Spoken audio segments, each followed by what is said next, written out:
dele em amor. E nos predestinou para sermos filhos da adoção por Jesus, para si mesmo, segundo o beneplácito da sua vontade, para o louvor da glória da sua graça, a qual nos deu gratuitamente no amado. Tá dando certo aí, João? Mas coloque o flash, senão ninguém visualiza, meu amigo. Não dá pra ver. Eu já estou lhe dizendo. Aí visualiza, mas quando estiver gravando, fica escuro. Obrigado. Voltando aqui. Como também nos elegeu nele antes da fundação do mundo, para sermos santos e irrepreensíveis diante dele em amor. E nos predestinou para sermos filhos da adoção por Jesus Cristo, para si mesmo, segundo o beneplácito da sua vontade, para o louvor da glória da sua graça, a qual nos deu gratuitamente no amado, em quem temos a redenção pelo sangue de Jesus, a redenção dos nossos delitos, segundo a riqueza da sua graça, que ele fez abundar para conosco em toda a sabedoria e prudência, fazendo-nos conhecer o mistério da vontade, segundo o seu beneplácito, que nele propôs, para a dispensação da plenitude dos tempos, de fazer convergir em Cristo todas as coisas, tanto as que estão nos céus como as que estão na terra.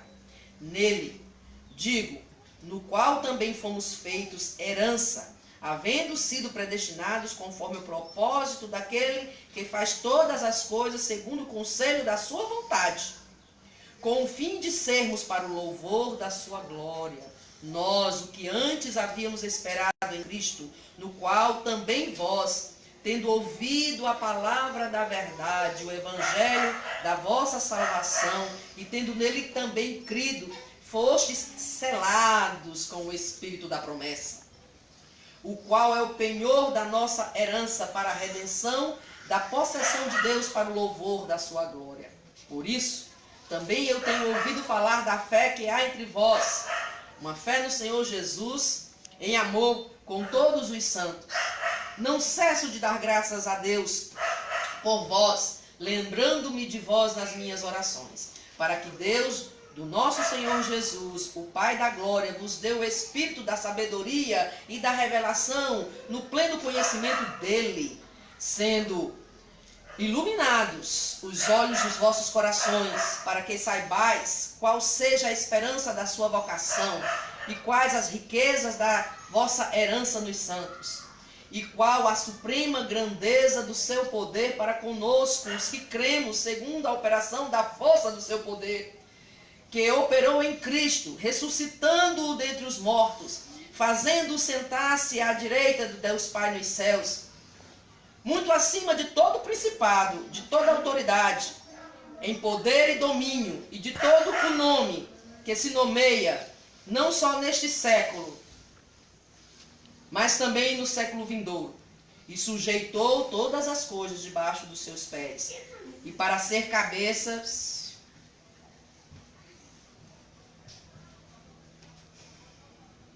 e sujeitou todas as coisas debaixo dos seus pés, para ser cabeça sobre todas as coisas, deu à igreja, que é o seu corpo, o corpo completo daquele que cumpre todas as coisas.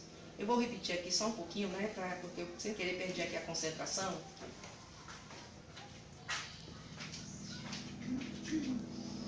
E sujeitou todas as coisas debaixo dos seus pés, para ser o cabeça sobre todas as coisas, o deu à igreja, que é o seu corpo, o complemento daquele que cumpre tudo em todas as coisas.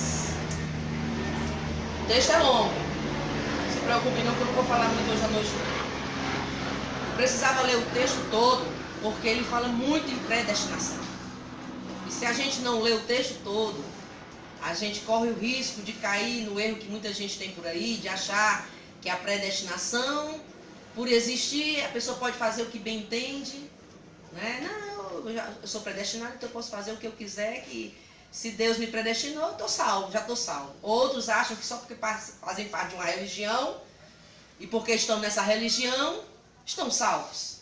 Outros acham que só porque levantaram a mão e foram lá à frente, e não guardam nisso um compromisso com o que estão fazendo, estão salvos. E é preciso, a partir desse texto, para que a gente possa ceiar essa noite discernindo o corpo, a gente entenda o real sentido do sacrifício de Jesus. Porque Jesus morreu na cruz. O perfeito propósito da salvação. O sacrifício de Jesus na cruz é para nos salvar de todo o mal. Não se restringe ao inferno. O inferno é consequência do mal. Muitas pessoas vivem o inferno já agora. Inclusive tem muita gente que diz isso, né? Ah, o inferno é aqui, isso aqui é que é o inferno. A gente até brinca dizendo inferno com cibalena, é o novo cibalena. Né? Inferno com doril, inferno com médico, com remédio, com hospital. Esse inferno até que tá light. Porque a Bíblia fala de um lugar de fogo, enxofre e ranger de dentes. O inferno, a grande punição, a grande prisão, é uma eterna separação de Deus. E pensar num mundo que muitas pessoas chamam de inferno só porque é difícil, porque a vida está difícil, porque nós estamos vivendo momentos de muito caos, vamos dizer assim, né? Principalmente no nosso país. Se as pessoas restringem a isso o inferno, imaginem isso sem Deus, porque nos foi dado o Espírito Santo. Deus está conosco. Deus ainda está aqui operando no meio de nós, tanto o arrependimento como a salvação, como Romanos mesmo diz, até a fé para a salvação é dom de Deus. Mas ele fala muito, ele nos predestinou, e eu queria falar sobre esse sacrifício perfeito e o benefício desse sacrifício perfeito a partir dessa graça maravilhosa. Que inclusive os meninos cantaram, meio nervosos, mas cantaram, né? Quando ele diz assim, quero conhecer-te, ouvir teus segredos. Não importa o preço, eu me lanço inteiro nos teus braços. Sei que nos teus braços existe um lugar para mim. Quero conhecer-te. Graça incalculável. Graça incalculável. Aqui logo, nesses primeiros versículos, ele vai dizer assim, em quem temos a redenção pelo seu sangue, no versículo 7. A redenção dos nossos delitos segundo a riqueza da sua graça. Aí eu fui, trazer palavras técnicas para falar sobre penhor. Porque ele não fala, que o Espírito é o penhor, é a nossa herança. Aí eu achei interessante, porque diz assim no dicionário, Penhor é o conceito jurídico que significa uma garantia real de uma obrigação, consistindo em uma garantia no caso de débito. Também pode ser um sinônimo de garantia ou segurança. Aí eu fiz assim, rapaz, como é que eu vou, Jesus, trazer isso para o teu sacrifício sem fugir do contexto da lei? Porque a gente fala tanto em lei, aí o povo acha que os crentes só falam de lei, a lei dos crentes. E eu queria falar era sobre a graça. Aí eu entendi porque que ele começa falando, os primeiros versículos ele vai falar sobre uma eleição e sobre a predestinação, e que ele resumiu tudo em Cristo Jesus. Lá naquele Calvário, lá naquela cruz, nós estávamos em débito. Uma dívida que nós não poderíamos jamais pagar. Às vezes as pessoas não entendem o tamanho dessa dívida, porque alguém aqui já deve ter ouvido essa frase. Mas eu nunca fiz nada com ninguém. Eu não saio nem de casa, não faço mal a ninguém. Eu sou uma pessoa muito correta, pago meus impostos. Meus vizinhos não têm nada que se queixar de mim. Eu sou uma pessoa tranquila. Aí, quer dizer, então, como é que eu não sou salvo? Por que eu preciso de salvação se eu nunca faço mal a ninguém? E aí eu me lembrei de um dos filmes Os Deixados para Trás, quando o cara diz isso mesmo que eu estou dizendo, aí o outro diz assim, você já mentiu alguma vez? Aí ele já. Quantas vezes a pessoa precisa mentir para ser mentiroso? Em algum momento você já passou uma mulher por você e rapidamente você olhou e sem querer olhou de novo não olhou só uma vez, olhou duas. Aí ele, mas todo mundo faz isso. Ele, não, estou perguntando se você já fez. Ele, já. E quantas vezes precisa desejar uma mulher que não seja sua para ser adultério? Você já ficou com alguma coisa de alguém, nem que seja um troco, uma caneta, um troco? Não, mas isso, eu até me lembro que a pessoa disse, não, mas não é roubar não. Não é roubar não. Não, mas é seu? Não, mas você ficou com algo que não é seu? Fiquei. Então é roubo sim. Quantas coisas você precisa ficar com de alguém é igual a um homicídio. Se for considerado condenado, basta ter matado uma pessoa para passar a ser o quê? Assassino. Então era uma dívida que a gente achava que não tinha ou achava que conseguiria pagar. Porque muita gente confunde pecadinho com pecadão. E no entanto, naquela cruz, Jesus morreu por todos os nossos pecados, até aqueles que nós ainda vamos cometer. Eu lembro que eu tinha um pastor assim, meio carne de pescoço, e ele dizia assim, toda vez que você peca, toda vez que você transgride, é como se você tivesse levado Jesus de novo para a cruz. Rapaz, me dá uma angústia tão grande no meu coração. Toda vez que você transgride, é como se você levasse Jesus de novo para a cruz. Fazendo-nos conhecer, versículo 9, o mistério da sua vontade, segundo o beneplácito dos seus propósitos. Ora, primeira coisa que essa graça maravilhosa, que o Senhor nos predestinou para a salvação, essa eleição, essa escolha, para eu entender que Ele conheceu o meu antes, o meu durante e o meu depois, e nessa viagem maravilhosa de Deus, da sua presciência sobre a minha vida toda. Passa, João, que enquanto tu não passa, tu está roubando a minha concentração do mesmo jeito. Obrigada. Para nós tentarmos arrumar essa ideia da graça maravilhosa de Deus, dessa eleição de Deus, sobre essa presciência de Deus, é preciso que pensemos que o sacrifício de Jesus naquela cruz preencheu uma lacuna na justiça de Deus, para que a todos aqueles que o Senhor antes já conheceu e que Ele, por conhecer, escolheu, tivessem a chance de se reconciliar com Ele. Esse favor imerecido, porque todos pecaram e destituídos foram da glória de Deus, ele foi um favor perfeito. Ontem mesmo eu estava conversando com alguém, falando, acho que foi sexta, não foi, Manu, que a gente estava falando sobre uma determinada igreja que defende um Messias, o Messias da paz, porque diz que Jesus morreu antecipadamente e que a obra não foi completa e ele veio, né, e se manifestou agora, porque ele é o Messias da paz, porque faltou a paz, tanto é que nós não temos paz. Porém o Senhor Jesus disse, eu vos dou a paz, a minha paz eu vos dou, eu não a dou como o mundo dá, porque a paz do mundo é circunstancial, é temporária, é impositória. A paz, por exemplo, de Roma, havia paz na época de Roma, mas é porque Roma era o governo, inclusive, comparado com os pés da estátua que Daniel viu, porque era um governo esmagador. Ou você fazia tudo que Roma mandava, desde aplaudir, abaixar a cabeça, ou morria. E todos obedeciam por causa do medo, do terror. Havia mesmo segurança nas estradas. É porque por qualquer transgressãozinha, o cabo ia para a cruz, meu amigo. E morte de cruz era cruel, ficava preso em gaiolas, até morrer, de fome e de sede. Então, eles eram tão severos que pelo terror eles controlavam. E aí a história, inclusive, chama de paz romana, que é com X, não é paz com Z. Pax, ironicamente.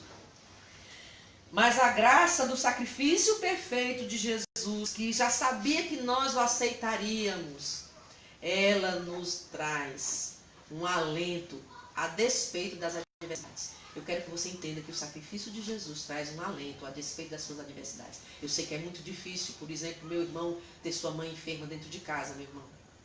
Mas essa semana eu estava dizendo isso para a Tânia. Deus está forjando em vocês uma força que vocês achavam que não tinham e que precisam como homens e mulheres de Deus para cuidar de outras vidas, porque vocês são chamados para cuidar. Ela dizendo que se preocupava com os filhos, porque muitas vezes ela precisa trabalhar, meu tio tem que trabalhar, E os meninos tão jovens têm que ter aquela responsabilidade de fazer a alimentação, que é parenteral, né? Que chama na sonda, né? E é muita responsabilidade para meninos tão jovens. E eu dizendo, quando eles crescerem, eles vão ter forjado no coração deles uma força que eles não sabiam que tinham. Uma responsabilidade que quisera todos os jovens tivessem. E um desejo de cuidar e de honrar os mais velhos, que a maioria dos jovens hoje em dia não tem. Não tem. Então Deus sabe de todas as coisas. Nós oramos para que ela não sofra, nós oramos para que ela esteja bem. Mas nós sabemos que Deus está no controle de tudo. E aí você pode até dizer assim, você está dizendo isso porque você não tem ninguém enfermo na sua casa. Minha avózinha foi quase 10 anos, aqui minha mãe que é testemunha. Foram quase 10 anos.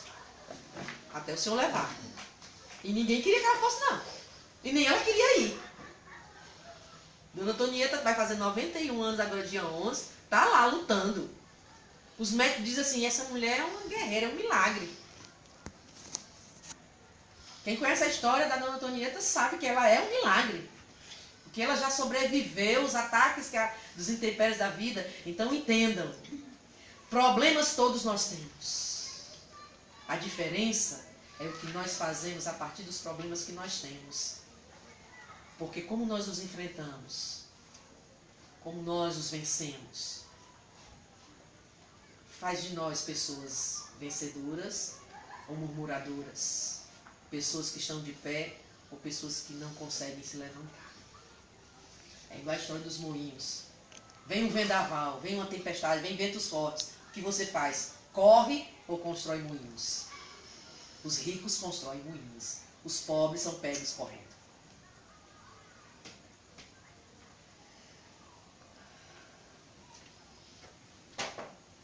Continuando na compreensão desse texto sobre o poder perfeito do sacrifício de Jesus, a segunda coisa que eu queria que você pensasse é o contrário do que se pensa.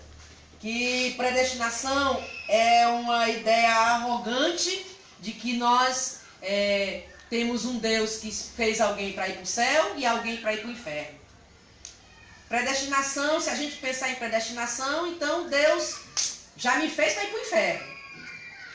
Se conhecesse Deus, se conhecesse a palavra que faz menção a respeito de Deus, entenderia que nós descansamos na predestinação porque existe uma promessa de salvação.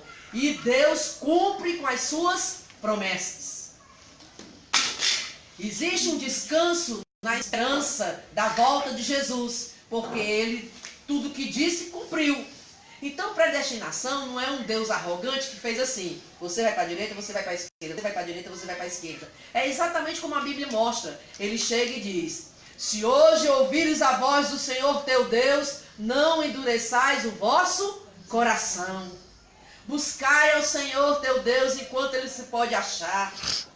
Se o meu povo que se chama pelo meu nome se arrepender dos seus maus caminhos, se voltar para mim, se humilhar diante de mim, eu ouvirei dos céus, curarei a sua vida, a sua terra, eu sararei até o chão e o abençoarei, estarão inclinados para ele os meus ouvidos. Ou seja, Deus está dizendo, eu sei quem vai ouvir esse apelo e vai atender ao meu chamado.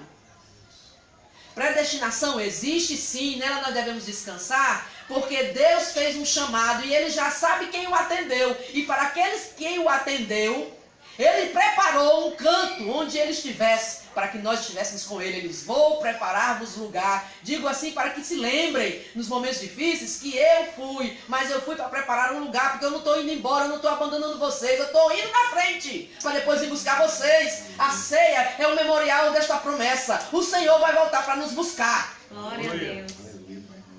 Descanse nesta promessa. Predestinação é, antes de qualquer coisa, uma promessa de um Deus que é tão conhecedor de todas as coisas que sabe o seu último suspiro e o desejo do oculto do seu coração.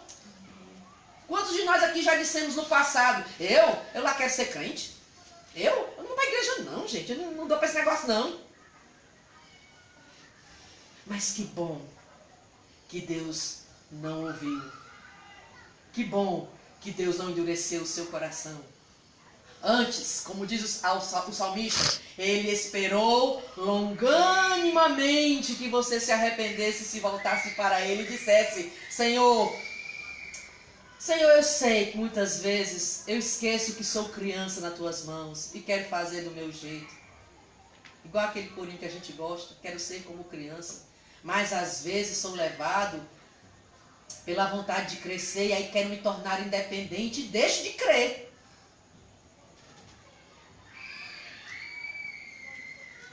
Predestinação significa que certamente o conhecedor de todas as coisas, que sabia que você atenderia ao chamado dele, não desistiu de você. Ele esperou pacientemente que você se voltasse para ele. Estou concluindo, queridos. O sacrifício que nos traz a paz estava sobre ele. E sob as suas pisaduras fomos sarados. Sabe o que nos faz descansar na promessa de salvação do Senhor? É que ele cumpre todas as suas promessas. O nosso Deus não é homem para que minta, nem filho do homem para que se arrependa do que diz. Antes, toda palavra que sai da sua boca não volta vazia, mas faz aquilo que apraz ao seu coração, porque ele vela pela sua palavra para cumprir. Está lá em Isaías. E ele ainda diz mais: os meus pensamentos não são seus pensamentos, nem os meus caminhos são os seus caminhos. Você pensa, depois desiste, depois volta. Eu não sou como homem. Eu não me arrependo do que falo, nem deixo de cumprir o que prometo. Sabe por que nós cremos que Jesus voltará? Quando nós olhamos para o que está acontecendo nos nossos dias, a gente diz: eita, Jesus está voltando. Porque ele nunca falhou numa promessa. Ele nunca falhou, nem falhará. Como disse Jó: bem sei, Senhor, que tudo podes, e nenhum dos teus planos podem ser frustrados. Antes eu te conhecia de ouvir falar, mas agora meus olhos te contemplam.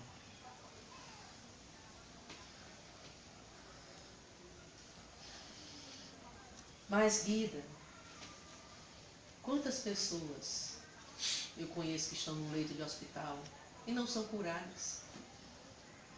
Quantas pessoas são injustiçadas? Porque a gente sabe que nos presídios, principalmente num país como o nosso, tem muita gente lá que é erro judicial.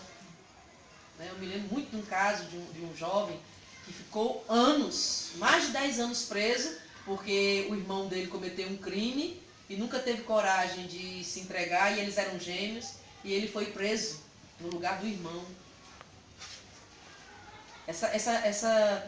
Esse fato que foi aqui, acho que foi no Brasil isso, se não me engano.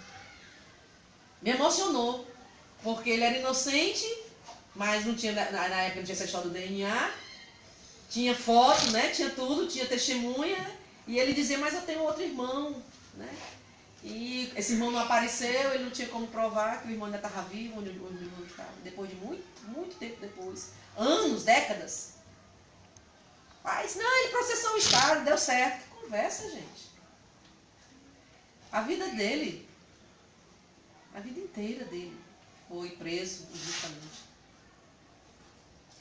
E aí, Guida, como é que fica essa promessa que está lá em Isaías? Que sobre suas pisaduras seríamos curados, seríamos salvos? Deixa eu dizer uma coisa para vocês, queridos. Toda vez que eu leio aquela passagem do milagre descendo do enfermo que desce pelo teto, Deus responde ao meu coração essa pergunta. Eu não sei se eu vou conseguir fazer você entender o que Deus fala para mim, né? Que é complicado, né? Eu estou aqui sendo porta-voz. Mas toda vez que eu leio esse texto, eu me lembro do que eu estou dizendo agora. E Deus repete no meu coração, tá vendo, minha filha? Está aí a resposta para a pergunta de muita gente. E eu me alegro porque o Espírito Santo é revelador da palavra. Quando a gente lê, ele revela. A cama descia, era um enfermo de anos naquela cama, ele não conseguia nem andar. E a multidão era tão grande que não dava para ele passar pela porta. Aí subiram no telhado, afastaram lá a palha e desceram ele pelo telhado. Todo mundo conhece essa história, conhece? Nos filmes até sugere que é na casa de Pedro, Pedro fica atribulado. Eu acho engraçado com esse filme, uma dessas faixas de Cristo. Só que quando o cara desce, Jesus olha e diz: mas que fé, cara. Fé. E o cara descendo, né? E todo mundo deve ter sido uma confusão na hora, né? Que isso, meu telhado? Peraí! Que coisa... Como é que faz um negócio desse? Não, isso não vai dar certo, não, o mundo vai cair. E eu fico imaginando a engenharia naquela, né? Com aquelas cordas, aquele negócio, aquele leite descer pelo teto. Aquele homem ia para um lado e para o outro, ele devia se agarrar, né? Na cama improvisada. E quando ele desce, que Jesus se admira da fé daqueles homens, a primeira coisa que ele faz não é mandar o homem ser curado. Mas eles não foram lá procurar cura. Foram. Mas não foi cura que Jesus deu a ele primeiro. Jesus deu a ele salvação. Sabe por quê? Porque a maior enfermidade do homem é estar separado de Deus. Essa que é a maior doença. E às vezes é preciso passar por tudo isso. Porque mais importa entrar pelo céu, faltando um olho, um braço, uma perna, de que ir para o inferno com tudo completo. É por isso que eu concordo com a frase que o pastor David colocou no Facebook uma época dessa. Ele disse assim, tem pessoas que são tão pobres, tão miseráveis, que a única coisa que elas têm é dinheiro. As pessoas confundem, os valores estão distorcidos. Por isso que teve aquele doido lá, eu me zanguei hoje, com aquele louco. A Bíblia chama aquilo que aquele homem fez de loucura. Ele chamar Jesus de gay. Ele é louco. Eu quero ver ele dizer isso no dia que ele se apresentar diante do trono. Porque os valores estão distorcidos de tal maneira que as pessoas acham que você tem que fazer o que elas fazem, porque se você fizer o que elas fazem, aí está tudo bem, está tudo certo. É por isso que a palavra diz que as trevas abominam a luz, porque a luz faz menção sobre as obras mal feitas das trevas. Jesus é santo, santo, cheio de compaixão e de bondade. Jesus não escolheu casar, não é porque ele não tivesse direito não, porque para um judeu ser casado era sinônimo de riqueza, de poder. É porque ele era tão bom que ele jamais faria isso com uma mulher, porque as viúvas eram desprezadas. Ele ia casar sabendo que morreria aos 33 anos de idade, quando naquela época para um judeu o casamento só acontecia a partir dos 30 anos, porque o judeu era responsável, o judeu é trabalhador. Eles, antes de procurar uma mulher para casar, eles tinham que ensinar os filhos uma profissão. E o filho tinha que prosperar nessa profissão para poder casar. Por isso que Maria já era casada no papel com José, mas não tinha consumado o casamento. Porque José estava em processo de edificação para honrar sua casa. Mas Jesus não precisava provar sua sexualidade para ninguém, nem sua honestidade. Ele não veio aqui, gente, para provar nada para ninguém, não. Ele veio aqui para morrer por você. Para dar a você a chance de ir para o céu. Para no dia que você se apresentar diante de Deus, se apresentar como homem e mulher irrepreensível, que não tem do que se envergonhar, porque fez a coisa certa. E nem sempre a coisa certa é dar lugar ao prazer da carne. Porque muitas vezes cruel e enganoso é o nosso coração. E o que nos dá prazer não agrada a Deus. E aí a gente deixa de agradar a Deus para agradar o prazer momentâneo. Isso aqui um dia perece e morre. E quem será você depois da morte? Pois esse texto nos ensina que só existe uma justificação em Cristo Jesus.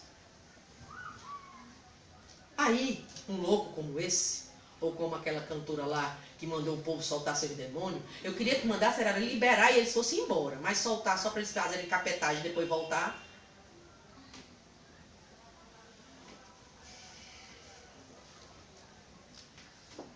Eu queria dizer para essas pessoas que acham que podem dizer o que quiser, porque nada aconteceu com elas a respeito de Jesus, que um dia todos nós nos apresentaremos diante dele. Eu digo muito pro meu filho, os dois, o Lucas também. Olha, tudo que tu for fazer, se tu tiver dúvida, tu vigia e olha para o lado e se lembra que Jesus está sentado do lado. Você faria, se você pudesse vê-lo agora, você faria, você diria isso? Se ele simplesmente se materializasse, porque ele está aqui, mas não está visível aos olhos nus. Mas como havia muita teofania, né? No Antigo Testamento, de repente você está precisando disso. Uma tipologia, um anjo do Senhor que venha em carne e osso, lhe meta a mãozada no pé do vidro, né? Sei lá, gente que gosta de apanhar. Mas aí, se você visse Jesus face a face, você diria o que você está dizendo? Ou você só diz porque esqueceu que um dia você prestará conta de todas as palavras que saem da sua boca? Como é gratificante sabermos que quando as pessoas olham para nós damos bom testemunho e elas veem Jesus. Essas pessoas falam de Jesus porque querem usar Jesus como plataforma para chamar a atenção. É por isso que eu nem compartilho. Eu até comentei no nosso grupo, porque colocaram lá, e eu achei relevante fazer um comentário como pastora. Mas em seguida eu puxei a atenção para o que nos edifica, que era o ensino bíblico da manhã. Eu até fiz uma observaçãozinha, e vou dizer aqui, porque muita gente eu já olhei lá e ainda não reproduziu. Mas eu sei que muita gente já assistiu, senão não estaria, né? Tantas visualizações lá no YouTube. Muitas vezes a gente desvia o nosso olhar, gente. Perde um tempo olhando para o que não acrescenta. Que essa noite você se lembre do que Paulo diz nesse texto. Ele se alegra, gente. Eu acho tão lindo. Ele vai dizer que fica feliz e faz menção de nós nas suas orações, porque ouviu falar de nós. Aí eu fiquei pensando, tem coisa mais gratificante para um servo de Deus do que ele estar num lugar sem colocar crachá, né? Cara crachá, só. E a pessoa começar a conversar e dizer assim, você é crente, não é? Você é diferente. Eu lembro no dia que eu fui renovar minha carteira do Detran, aí eu fui comer um açaí na esquina, aí conversa velha, eu nem conversei, eu só sentei, e aí ela disse lá umas 2 palavrinhas, eu fiz só um comentário, aí ela sentou, ficou olhando pra mim e disse, a senhora falou isso por quê? Aí eu disse, como assim? Não, a senhora falou diferente, a senhora falou uma coisa diferente. Aí eu repeti, nem me lembro o que era. Aí ela disse, a senhora é crente? Aí eu disse, lá vem. Aí eu sou evangélica. Aí ela, por isso, que quando eu falei aquele comentário, a senhora falou isso assim, assim, assim. O povo do mundo não fala assim como a senhora fala não, né? E aí nós começamos a conversar. Foi tão gratificante aquilo. Sabe por quê? Porque de repente aquela pessoa me reconheceu pelo meu jeito de ser, pelo meu jeito de falar. O que tem dito sobre você? Eu queria concluir dizendo para você que quando Jesus fez o que ele fez, ele não fez para exigir que você fizesse algo em troca. Ele não quer que você esteja na casa dele, ou que você à noite ore, ou que você leia a Bíblia, porque você agora está em dívida com ele. Embora nós estejamos em dívida com ele. Mas eu queria que você entendesse que não é assim com Deus. Nós fazemos esse link porque nós vemos isso dos outros. Geralmente as pessoas fazem as coisas querendo algo em troca. Admitindo ou não. Mas, quando Jesus fez aquilo, ele fez por amor. Ele fez tanto para aqueles que o aceitariam, porque quando eu falei da predestinação, eu falei porque ele já conhecia, como está lá escrito em Romanos.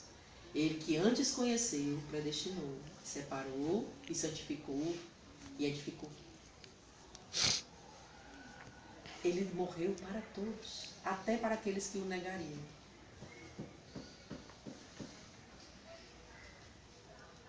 O sacrifício perfeito de Jesus produz qualidade de vida.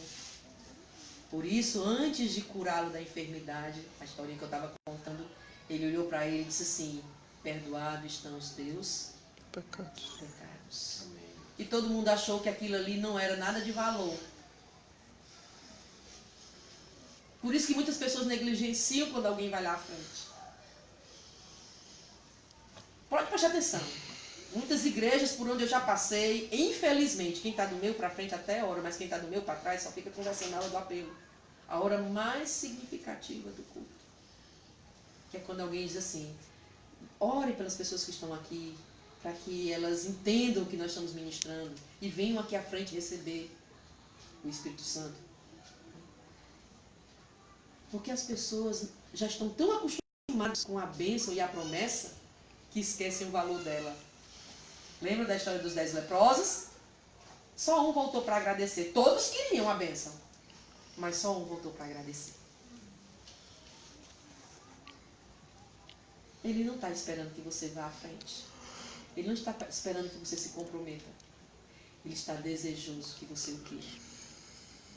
Porque se você o quiser de verdade, como ele te quer, você vai à frente e você vai se comprometer. Sabe por quê, gente? Porque é impossível não amar alguém que nos ama tanto.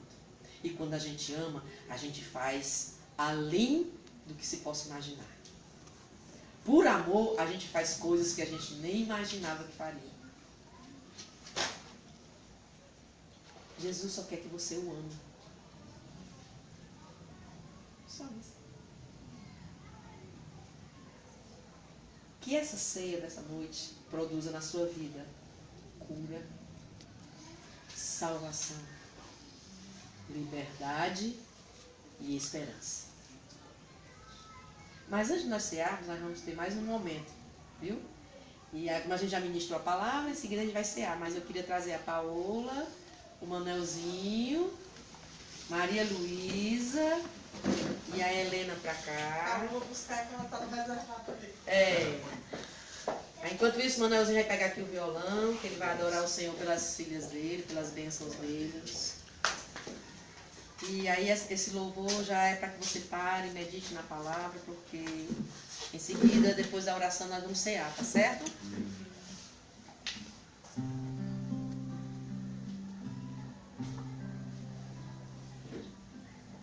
Pai, eu quero te amar, tocar o teu coração e me levar aos teus pés.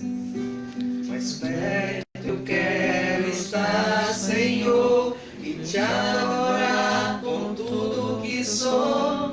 A ti eu rendo glória.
Queridos, nós não batizamos crianças. Nós entendemos que o batismo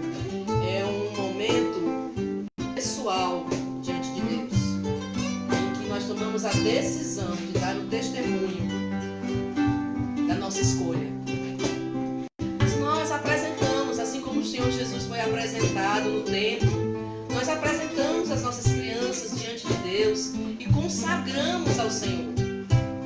E é um momento de compromisso da família em criar os seus filhos no temor do Senhor.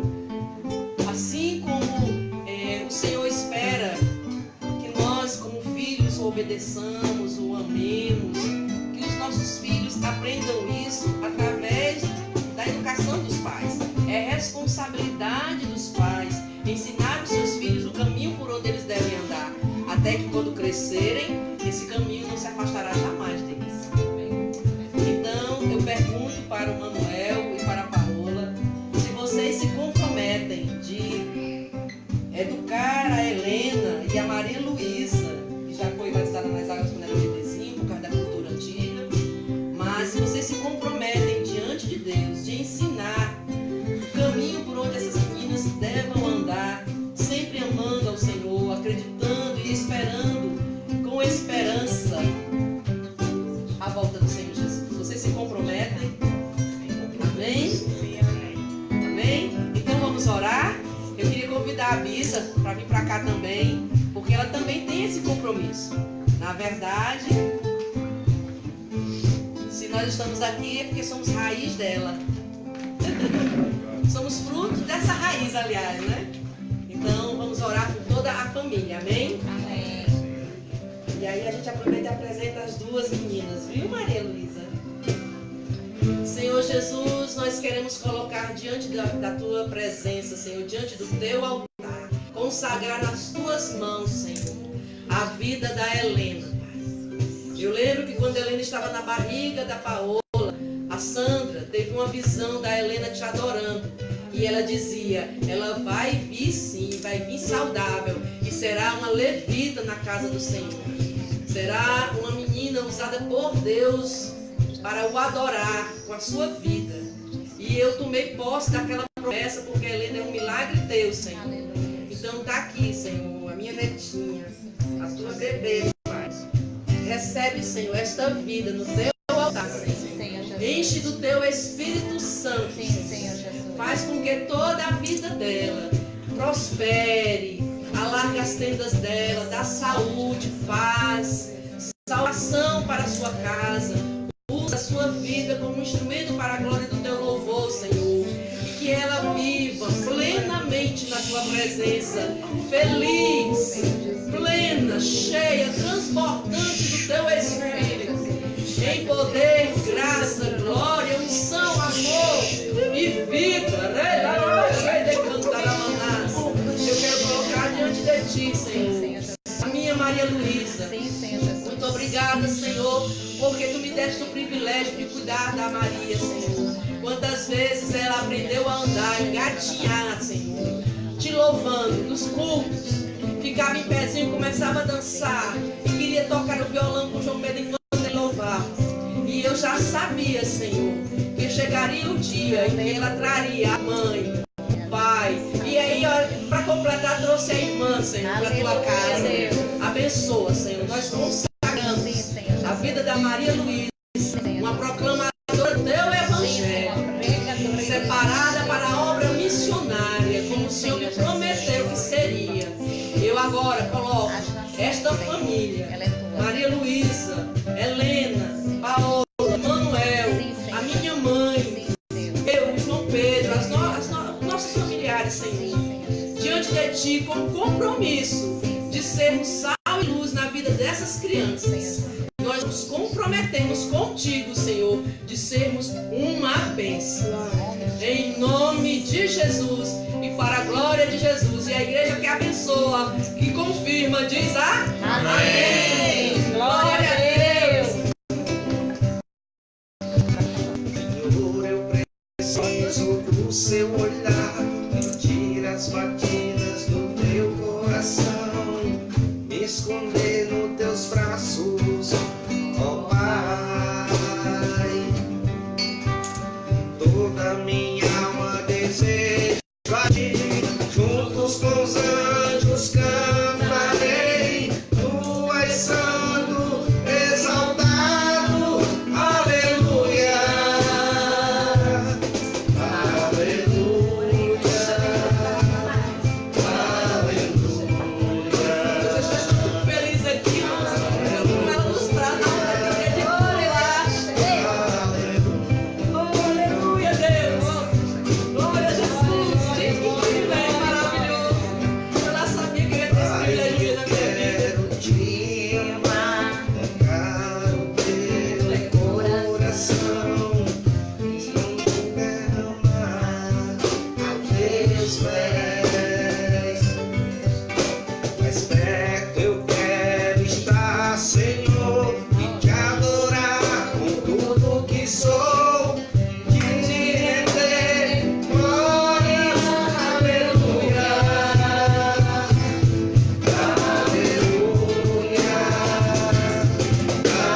agora a gente vai cear e aí a gente vai ficar se movimentando. Mas Deus abençoe vocês que estão aí assistindo com todas as bênçãos, viu? Um beijo, até a próxima semana. Deus abençoe.